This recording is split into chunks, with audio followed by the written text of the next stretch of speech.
Ladies and gentlemen, from the Universal Church of Freedom, Peace and Justice, Deacon Gerald Celente. Good evening. This is Deacon Celente. It's Friday, January 28th, 2022. And your sermon today, it's about peace on earth, goodwill to men and women. Think about it. What's making all the news? Well, top U.S. general warns of horrific outcome if Russian forces unleashed on Ukraine. Over and over, we've been hearing this story.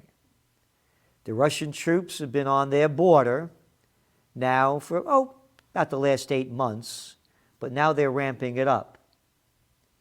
As I continue to say, when all else fails, they take you to war, and we're going into an economic failure, and I won't get into that and the whys because I talk about that in other ways and other issues.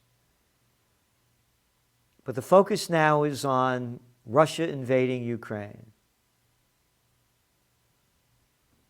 Where is the Pope?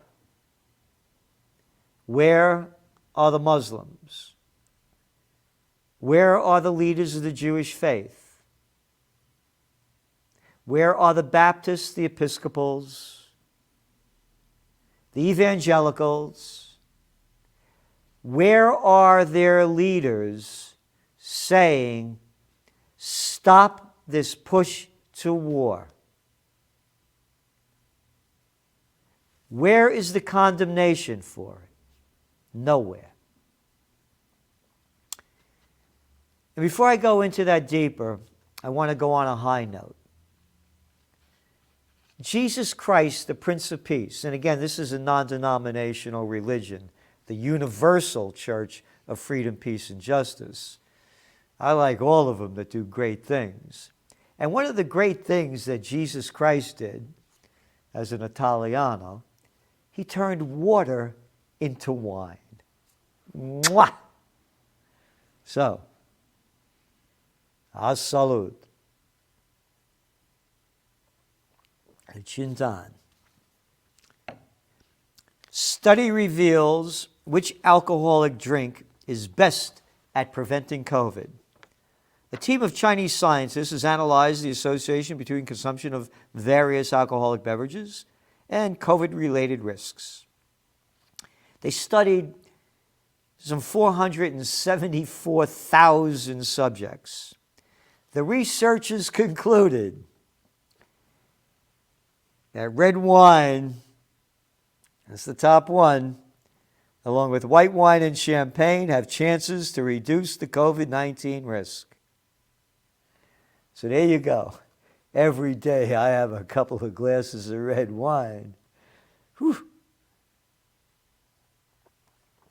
When I was a little kid growing up, they give us a little wine, they put water in it. I remember my grandfather's house, may he rest in peace, they used to make wine in the basement. And then think about it. In the United States, prohibition, can't sell alcohol. The same mentally ill people are in control of our lives selling war. And of course, the COVID war. Going back to Ukraine.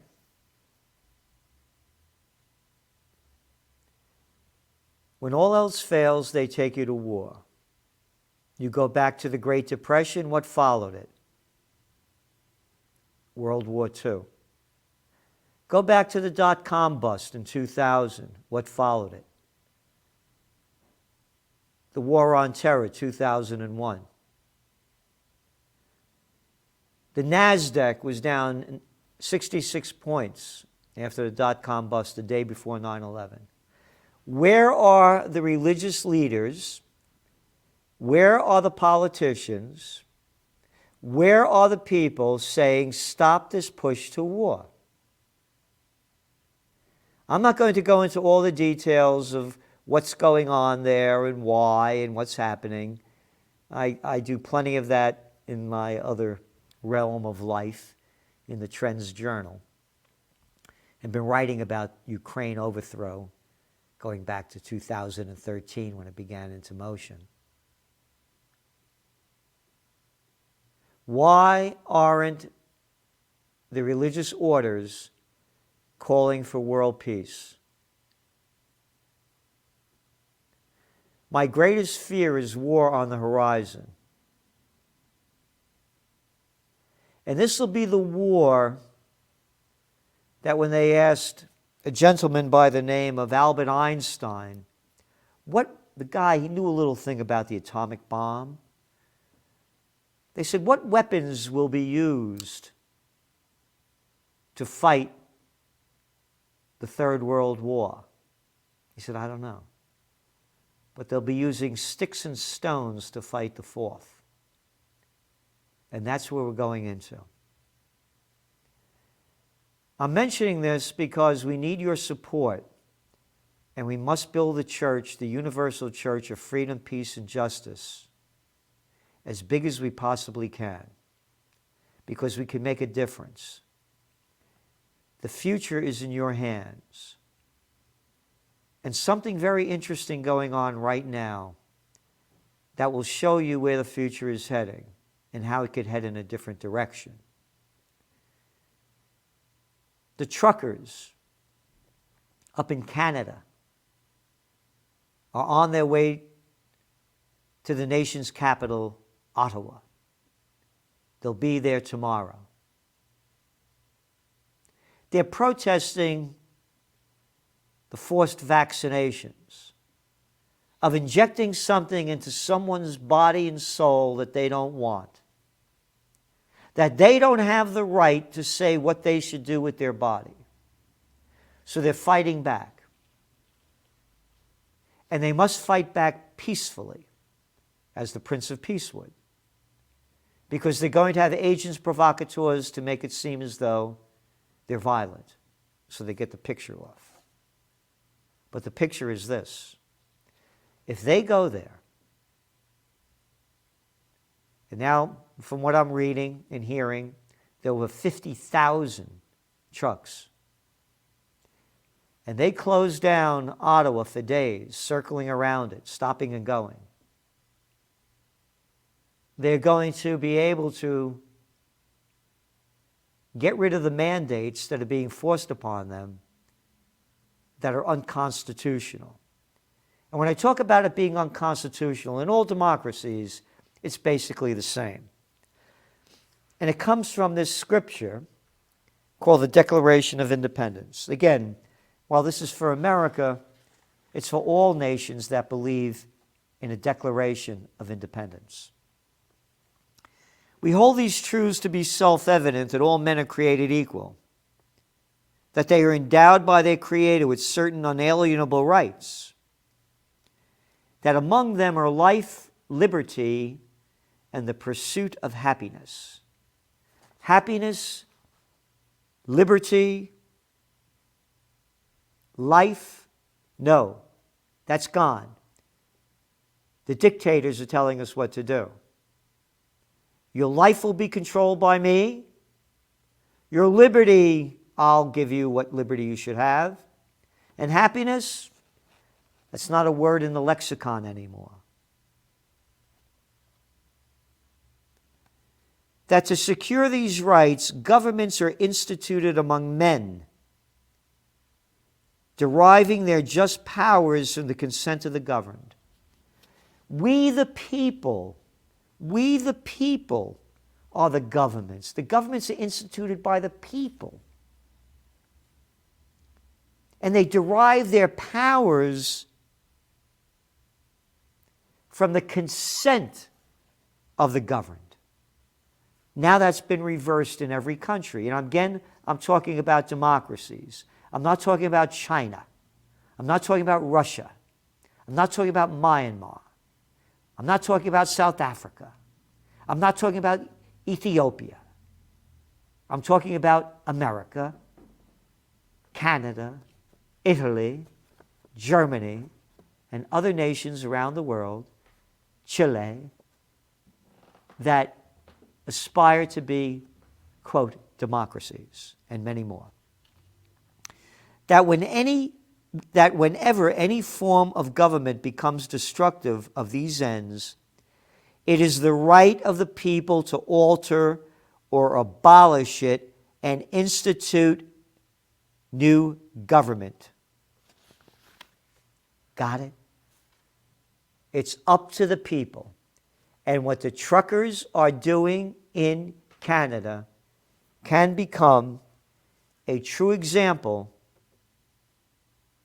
to follow if they are successful. If they circle Ottawa in and out, stop and go. And when you're stopping, the only reason you're stopping is because you ran out of gas and you're asking the police to give you more so you can move on. And no violence. They will reverse these mandates. They had a rally in Washington, D.C. last Sunday. Out of a country of 330 million people, around 30,000 or so turned out, maybe less. Totally useless. Look at India when Mahatma Gandhi started the revolution against the British Empire. Peacefully, resisting. And that's what we must do. We must unite for freedom, peace, and justice. Without it, it will be hell on earth. And if you live in Yemen, that's what it is. It's the worst humanitarian crisis on earth.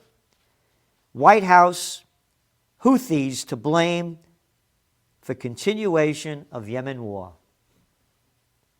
The Yemen War was launched from Washington, D.C., when Barack Obama, the so-called Nobel Peace Prize winner, was in office.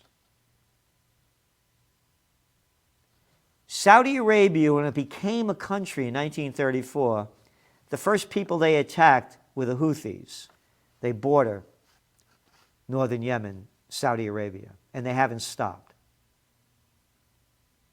7 years into the Saudi-led invasion of Yemen, the White House has made an assessment on ceasefire efforts, saying the lack of progress is totally not Saudi Arabia's fault. Instead, they're blaming it on the Houthis. This is a country that illegally invaded Yemen, and the United States are blaming the people that are fighting back against the invader as being the cause. If this blows up in the Middle East, you're already seeing oil prices at $90 a barrel. The Houthis, in reprisal to the United Arab Emirates sending in troops to kill a lot of their people, as we wrote about, blew up some oil refineries in the United Arab Emirates a few weeks ago, whether they were refineries or oil storage places, but they struck back. If this thing explodes, it will be the beginning of World War III. You name me the church, the religion that is saying, stop the wars, stop becoming involved, and bring peace on earth, goodwill to men and women. Tell me the religion. Why aren't they speaking out against this and saying, stop this humanitarian crisis that is the worst on earth? Nothing. So that's where we are this week. And we have to change this. Because if we don't, it's only going to get worse. One thing that no one talks about, that we do talk about in the Universal Church of Freedom, Peace, and Justice, is to get in the best shape that you can, physically, emotionally, and spiritually. The people that are dying in the COVID war, the facts show, 94% of them have 2.6 pre-existing comorbidities. This is the headline in America on CNN. 2 of America's favorite foods are about to get more expensive.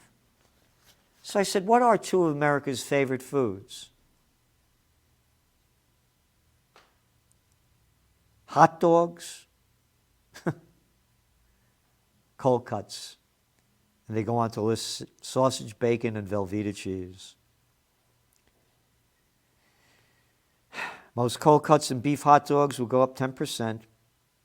Kool-Aid will go up 20%. 42% of Americans are obese. 70% are overweight. Of the 74 million people in the United States between the ages of 1 to 17, between January 2020 and January 7th, 2022, 693 died, allegedly from the virus. According to the CDC, 61% of them were obese. The facts are here. America's favorite foods, and it's starting to happen around the world. The Universal Church of Freedom, Peace, and Justice. For us to live heaven on earth, we have to get in the best shape we can, spiritually, emotionally, and physically. Because if we don't, from heaven on earth, it'll sink into and go down to hell on earth. We must unite for freedom, peace, and justice. War is on the near horizon if we don't stop it, and we are the only religious organization that I know of that is calling for a halt to this terrible war talk and warmongering. So thank you for tuning in, and remember, we'll see you next week. And to spread the word for freedom, peace, and justice, and of course, to get your religious vaccine exemption, and they're only useful for businesses, employers, and governments and government agencies that accept them. And to date, they have been extremely successful. We have one for the United States, which involves our constitutional rights to be religious free, and we have one for international. So when you request one, please say whether it's for the United States or international, and to get more information, you go to freedompeacejustice.com. freedompeacejustice.com. And to Jesus Christ, who turned water into wine, Chinta. 100 years. Ciao, ciao.